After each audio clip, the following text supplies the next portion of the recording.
आणि आता महत्त्वाची राजकीय बातमी, महायुतीच्या जागा वाटपाचा फॉर्म्युला ठरलेला आहे। महायुती जागा वाटप फॉर्म्युला जवळपास निश्चित झालाय। भाजप 28, शिंदे गट 16, अजित पवार गट 4 जागा लढवणार आहे, तर महायुतीच्या जागा वाटप फॉर्म्युलावर जवळपास शिक्कामोर्तब झालाय।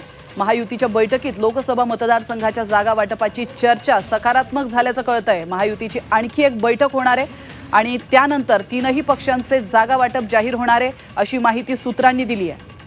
तर राज्यातील 48 लोकसभा मतदारसंघांच्या तीनही पक्षांचा जागा वाटपाचा प्राथमिक मसुदा तयार झालाय। काही मतदारसंघ आणि उमेदवार यांच्या संदर्भात राज्यातील तीनही पक्षांचे नेते स्थानिक पातळीवर चर्चा करून अंतिम निर्णय घेणार आहेत। तर महायुतीमध्ये कुठल्या जागांवर तिढा आहे आपण पाहूया।